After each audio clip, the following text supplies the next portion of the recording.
एक शहर जो कभी नहीं थमता, जहाँ की हर सुबह लाखों सपनों के साथ शुरू होती है और हर शाम थकान और उम्मीद के बीच खत्म हो जाती है। लेकिन क्या आपने कभी ये सोचा कि इस शहर की रफ्तार को किसने बदला? ये कहानी है दिल्ली मेट्रो की और एक ऐसे सपने की जिसने भारत की राजधानी को नई पहचान दी। 1980 और 1990 के दशक में तब यह एक ऐसी दिल्ली थी जहाँ दूरी का नहीं बल्कि धैर्य का भी इम्तिहान होता था। सड़कों पर गाड़ियों का सैलाब, बसों पर लटकते हुए लोग और हर मोड़ पर जाम। दिल्ली बढ़ रही थी लेकिन इसकी रफ्तार वहीं थमी हुई थी। 1980 के दशक में दिल्ली की आबादी तेजी से बढ़ रही थी और उसी के साथ साथ बढ़ रही थी एक बड़ी समस्या, ट्रैफिक कंजेक्शन। लेकिन उस समय सिर्फ सड़क बनाना काफी नहीं था, कुछ बड़ा करना था, कुछ ऐसा जो शहर की धड़कन को बदल दे। हालांकि समस्या सिर्फ सड़क की नहीं थी, क्योंकि जब शहर की जनसंख्या तेजी से बढ़ती है तो उनकी ट्रांसपोर्ट कैपेसिटी को भी अनुपात में बढ़ाना पड़ता है।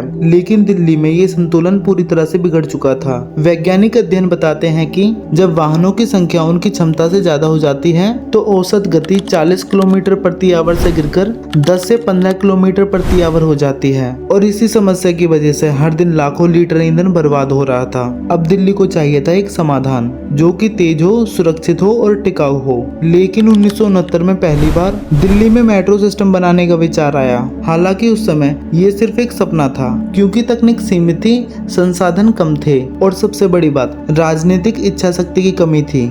लेकिन साल बीतते गए और फाइलें धूल खा रही थी, पर समस्याएं बढ़ती जा रही थी। और फिर 1980 के दशक में एक बार फिर उसी सपने को फिर से जगाया गया। फिर 1990 के दशक में भारत धीरे धीरे बदलना शुरू हो रहा था, क्योंकि आर्थिक सुधारों ने दिल्ली को एक नई दिशा दी और तब दिल्ली को भी एक नई पहचान की जरूरत थी। फिर 1995 में दिल्ली मेट्रो रेल कॉरपोरेशन यानी कि DMRC की स्थापना हुई। ये सिर्फ एक संस्था नहीं थी बल्कि एक मिशन था, एक ऐसा मिशन जो असंभव को संभव बनाने वाला था। क्योंकि हर बड़े बदलाव के पीछे एक मजबूत इरादा होता है और दिल्ली मेट्रो के लिए वो मजबूत इरादा था जिसका नाम था E श्रीधरन। ये एक ऐसे इंजीनियर थे जिन्होंने पहले से ही कई असंभव प्रोजेक्ट को संभव बनाया था। उनकी सोच साफ थी, अगर कुछ करना है तो दुनिया के सभी लोगों से अलग करना है। उन्होंने इस प्रोजेक्ट को सिर्फ एक नौकरी नहीं समझा बल्कि एक जिम्मेदारी समझा, क्योंकि दिल्ली मेट्रो को बनाना आसान नहीं था। ये सिर्फ एक ट्रैक बिछाने का काम नहीं था बल्कि एक वैज्ञानिक चुनौती थी,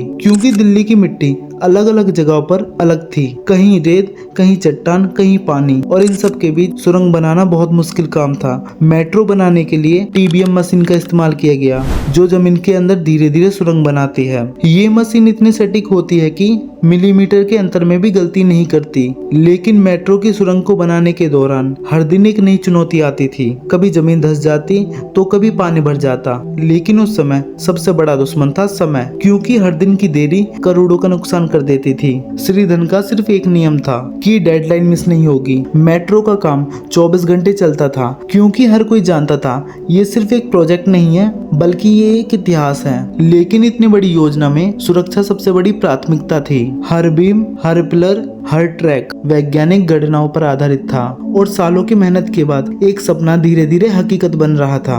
मेट्रो के ट्रैक तैयार थे, स्टेशन खड़े हो चुके थे और अब इंतजार था उस पल का जब मेट्रो पहली बार ट्रैक पर चलेगी। लेकिन साल 24 दिसंबर 2002 को दिल्ली ने वो देखा जिसका सभी को दशकों से इंतजार था। दिल्ली की पहली मेट्रो सादरा मेट्रो स्टेशन से लेकर 30 हजारी मेट्रो स्टेशन के बीच चली। ये सिर्फ एक मेट्रो ट्रेन नहीं थी बल्कि दिल्ली और दिल्ली के लोगों के लिए एक नई शुरुआत थी। पहले जहां सफर करने में घंटों लगते थे, अब वही दूरी मिनटों में तय हो रही थी। एक ऑफिस जाने वाला व्यक्ति जो हमेशा ट्रैफिक में फंसता था, अब वो समय पर घर जाने लगा। एक छात्र जो पहले बसों में धक्के खाता था, अब वो आराम से सफर करने लगा। लेकिन ये सिर्फ एक सुविधा नहीं थी बल्कि ये जीवन की गुणवत्ता में सुधार था। दिल्ली मेट्रो सिर्फ एक ट्रांसपोर्ट सिस्टम नहीं है, ये एक वैज्ञानिक समाधान है। इलेक्ट्रिक ट्रेन होने की वजह से ये कार्बन डाइऑक्साइड उत्सर्जन को काफी हद तक कम करती है। हालांकि एक अनुमान के अनुसार दिल्ली मेट्रो हर साल लाखों टन कार्बन डाइऑक्साइड उत्सर्जन को कम करती है। इसके अलावा दिल्ली मेट्रो को बनाने में रीजनरेटिव ब्रेकिंग सिस्टम का भी यूज किया गया है। जब मेट्रो ब्रेक लगाती है तो ऊर्जा नष्ट नहीं होती बल्कि उसे वापस सिस्टम में भेज दिया जाता है। लेकिन ये सिर्फ एक शुरुआत थी। धीरे धीरे दिल्ली मेट्रो पूरे शहरों में फैलने लगी और नई लाइनें, नए स्टेशन दिल्ली से निकलकर नोएडा, गुड़गांव और गाजियाबाद तक पहुंचे। दिल्ली मेट्रो सिर्फ एक शहर की नहीं रही बल्कि पूरे NCR की धड़कन बन बन गई। अब दिल्ली मेट्रो ने सिर्फ भारत में ही नहीं बल्कि पूरी दुनिया में अपनी एक पहचान बनाई। लेकिन समय पर प्रोजेक्ट को पूरा करना वही बजट के अंदर बहुत मुश्किल था, क्योंकि ये वो चीजें थी जो कि बड़े बड़े देशों के लिए भी एक चुनौती थी। दिल्ली मेट्रो को पूरा होने के बाद इसे अंतर्राष्ट्रीय स्तर पर भी पुरस्कार मिले और यहाँ तक कि दिल्ली मेट्रो को दुनिया के सबसे सफल मेट्रो सिस्टम में गिना जाता है। लेकिन हर सफलता के पीछे संघर्ष भी छुपा होता है। कई बार दिल्ली मेट्रो के निर्माण के दौरान दुर्घटनाएं भी हुई और कई बार आलोचनाएं भी हुई, लेकिन टीम ने हार नहीं मानी और हर गलती से सीखा और खुद को बेहतर बनाया। यही कारण है कि आज मेट्रो पर पूरे इंडिया के लोग भरोसा करते हैं। लेकिन दिल्ली मेट्रो ने सिर्फ सफर नहीं बदला बल्कि इसने लोगों की सोच को भी बदला, जैसे कि लाइन में लगना, साफ सफाई करना, नियमों का पालन करना। आज दिल्ली मेट्रो एक ट्रेन नहीं है बल्कि एक अनुशासन है। हालांकि भविष्य में मेट्रो और भी बड़ी भूमिका निभाएगी,